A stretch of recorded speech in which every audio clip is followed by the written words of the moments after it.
Is the government right to spend more cash to stop migrant boat crossings? The number is 0207 862 2222. The Home Office has pledged an extra £100 million to support the one in, one out deal in France. The scheme, which was announced last month, allows small boat arrivals to be returned in exchange for an asylum seeker with ties to Britain. So one leaves without really a chance of getting in, and then one comes over. The cash will also fund 300 more national NCA, that's National Crime Agency officers, technology and equipment to tackle the gangs, as well as things like overtime pay for immigration teams. So far this year, 25,000 migrants have arrived in small boats, a record for this point. But Reform leader Nigel Farage said throwing taxpayer money at illegal immigration would not move the needle. Is he right? Could this cash be better spent elsewhere? Look, Albie, the one in, one out deal, I've read it. Help us understand precisely what that means and why it's worth throwing money at it.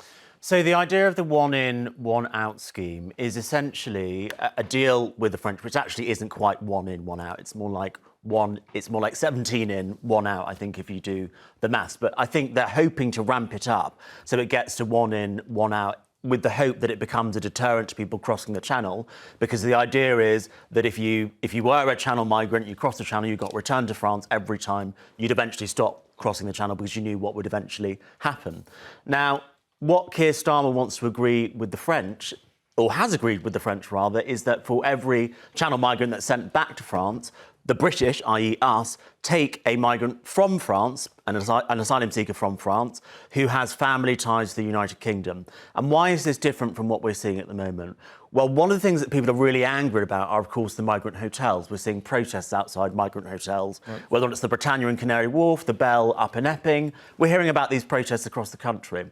People are angry about them. And what's different about someone coming over if they've got a family connection is that instead of going into a hotel, they're going to go and live with a family member. So then it solves the problem of hotels, which is something that people are really angry about. So I think it's an interesting idea. How does that solve the problem of illegal immigration? I mean, not least. I mean, what difference does it make if you have a family member in terms of applying in the ordinary way? A lot of viewers at home be very frustrated. I mean, I have a brother-in-law who's Spanish, who's trying to apply in a legal way through a legal route, and it's a very challenging thing to do. It is, and this, it's not often Nigel Farage and I agree on things. I have to say, we know illegal migration is one of the biggest, most pressing issues for us as a country. Fiscally draining us, emotionally draining us, and unfortunately £100 million is absolutely minuscule in terms of an investment into solving this. When we're looking at one in, one out, we're talking about 50 returns at best per week. We've had to date 25,000 people come through small boats this year alone. So if you're thinking about 2,500 people being sent back, it's not doing much. Our issues are deep-rooted. They're structural. It's to do with our law. 2 years ago, we introduced a UK law to deter illegal migration. But actually, there are so many legal contradictions around that we have up to 40% of asylum seekers stuck. But there are two problems here. One is illegal migration, which is too high. I think we need to be much more radical on both legal and illegal migration. Maybe we need to leave the ECHR. That's one question. The other question is these people crossing the channel who are in grave danger and they're drowning, and then when it happens, we have a national conversation about it. Now, what the one in, one out deal, I think, is hoping to achieve is not necessarily to lower the numbers, because it's one in, one out. It's to stop people making that very dangerous crossing, and then more steps will have to be taken to actually stop the illegal migration altogether. How do you think that's going to happen when the numbers we're talking about are so small? That's not going to be... It is too small. It needs to ramp up. It needs to ramp up to one in, one out. About £100 million being spent on such few people. Yes, some might go to NCA staff, some might go to a bit of technology. Let's look at the numbers here. The budget for 23 to 24 for the Home Office to tackle this issue was £6.6 billion. To date, we're looking at approximately 20 billion. So when we put that in, what do we know about the Home Office? Unfortunately, they have got a pattern of spending money and wasting money in various areas. So let's just say this works, right? You think it's going to be 100 million for a pilot? It's going to be so much more. Is it really going to deter? No, we need to tackle the deeper-rooted issues. We need to get to the smuggling gangs. What are the deeper-rooted issues? The smuggling gangs. We need to really disrupt them. We need to have embedded agents in these let me just stop you there. So the have. money and what you're saying, to extend the metaphor, so to speak, is a drop in the ocean. Absolutely. Albie, 300 extra NCA, National Crime Agency officers, state-of-the-art technology, investment in border security command, and the aim is to strengthen investigations targeting smuggling kingpins across Europe, Middle East, Africa, and beyond. Now, it's interesting because what Anju is saying, she's an entrepreneur who understands how things commercially work, is that either spend a great deal of money stopping this stuff or don't spend it at all. Is this money well spent? I'm a little bit confused as to what Anju is arguing and actually what Nigel Farage's objection to this scheme is. If you're saying it's a waste of money, but then at the same time saying, actually, we should spend more on it, that doesn't really make sense to me. And secondly, Nigel Farage is saying he wants to bring down illegal migration, stop the boats from crossing the channel, and yet he's opposing a measure which might actually help the situation. Look, I'm not a supporter of the Labour Party, but as someone who thinks we need to have stronger borders, I'm never going to turn away from a government that wants to invest in stronger borders, whether or not that's a 100 million pounds for 300 National Crime Agency agents at the border. That might be a good way to spend that money. If you look at the history of how Home Office spend money, it's not efficient and it's not effective. And last year they launched this Border Security Command, which is bringing together, National Crime Agency, MI5, Border Force. But actually, we can't measure the impact of that. So we're not working effectively. And actually, that's where our time, effort and focus needs to go. So you say this is really nothing more than just window dressing? Which actually right now, where, like you say, Albie, there is a lot of animosity around what's happening around these migrant hotels. And actually, do you think right now they're just trying to settle people? This isn't going to work, unfortunately. Well, I wonder, before we take a call, whether some of that money, you talked about this or touched upon it, Albie, as did you, Anju, about once somebody comes to this country, perhaps they make an asylum application. It can take years because, being parochial about it, the courts are so underfunded. It can take 3, 4, 5, 6 years before somebody's case is even dealt with. No doubt people at home have a very strong view about that. I'm going to go first to Annette in Wales. Annette, what do you make of this? £100 million? Would you spend it in this way, or would you say, just like Anju is saying, what's the point? This is nothing. If we're going to do it, we should do it properly and spend billions. What I want to know is how these hundreds of people can get on a boat in France and they can be filmed. Where are the police in France so they don't stop these illegal immigrants getting on the boat or disabling the boats? Right, so your point is that... when they come over this country, why are we putting them up in hotels when our people who've been fighting for us are on the streets? Right. What are we giving these illegal immigrants that no other country is giving them? Free, board and money. Well, you know what, Annette? I mean, I think that you represent, in a very clear way, the frustration that a number of people feel and have felt for a very long time. And, no doubt one of the conversations we're going to be having is that, there's people like Annette out there that have been thirsty, wishing to have that conversation, but feel like they've been held back from saying these things because they've been told every time they want to say that this is not just a waste of money, but it is clearly unfair, unjust and unreasonable to spend that money in that way for illegal immigrants when you have veterans who are literally homeless. But if I say it, I'm going to be called racist.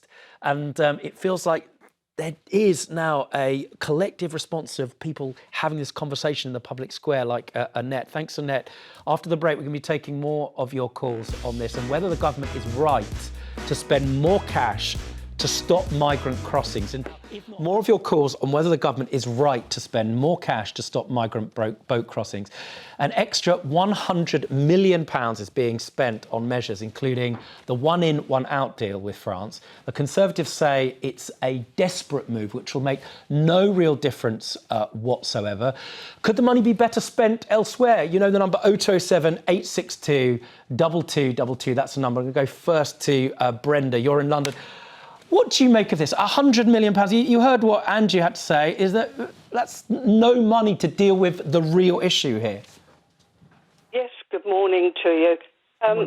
I believe that we have spent far too much money paying the French for doing a job that they are not doing and don't want to do. My opinion is that we should be spending money, if they want to help us, do border patrols with English and French along. It can't be more than 100 mile of beach, 24-hour patrols, stopping those boats from even leaving the beach. Well, can I help you, Brenda, with a number to add to your point, just so people at home understand, right? We made a 3-year deal that's being referred to before, March 2023, right? So we've spent £476 million at the time of that agreement, asking and getting French cooperation. But Brenda, you say for that money, we've had de rien, as they say in French, absolutely nothing.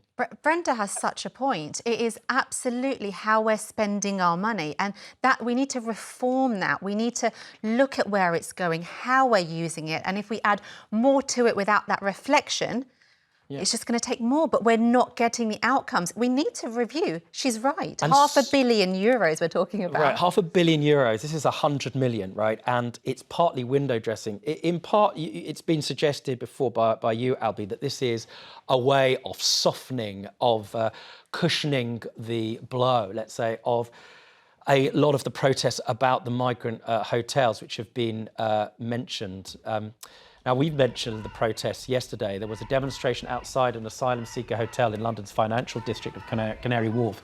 Police were forced to step in after flares were let off in the crowd, and the Met claimed it had banned protesters, saying it had to use powers to remove a group who were harassing occupants and staff.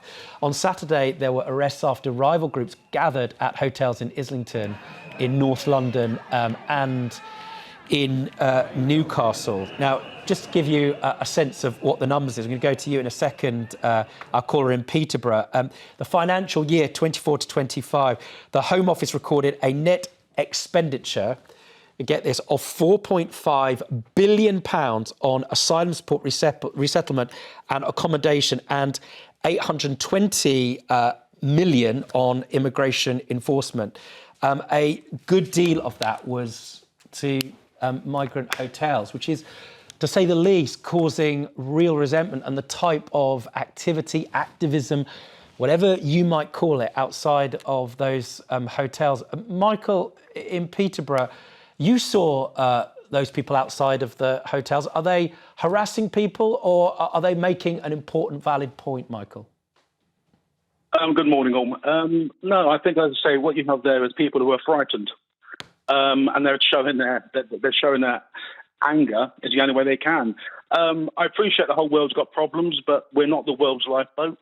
We can't just keep taking people constantly. We haven't got room. It's not racism, it's placism. We haven't got enough places for these people. We can't go on like this. And the £100 million is just basically more, you're throwing more basically good money after bad. You know, we can't really afford to give our pensioners £300 a year, but we can basically afford to put up migrants in hotels. Well, Michael, there's a lot of people that share that view. And you put it in a really pithy way. It's not racism, it's placism. The reality is there isn't room. And for the people that are already here, of every community, of every background and ethnicity and colour, the reality is that there are strains on resources, primary schools, especially on the NHS. And those people, especially the poorest, are most affected by people where we're spending this money on immigrants that don't have the legal right to be here. And that causes so much of this resentment. Is that your view as well, Tony, in the West Midlands? Morning, Tony. Yes, good morning, Rob. Morning. I just feel that one in, one out, how can we prove that the relatives, that these people that don't have any paperwork can prove that their relatives are actually relatives? I mean, the other thing is, I have relatives in America, but if I wanted to leave here and go and live in America, I wouldn't be allowed to do that. Well, that's why we hear you, Tony, Yeah. and that's a number of the complaints that are made. And I have to say, a number of the legal issues, which means that it often takes longer than it should, where people who are arriving illegally throw away all documents that they have, and that creates a huge problem. That's partly why Albie, I take issue with him about it, says that perhaps we should leave the ECHR, which might speed things up when it comes to removing illegal immigrants. Thank you very much, Tony, and thank you for all of your calls on this. Later, we'll be asking if national service should be brought back for pensioners. You heard it. Are you quaking in your boots at 65, or do you want to join Dad's army? It's a discussion going on in Germany at the moment. But after the break, we want to know if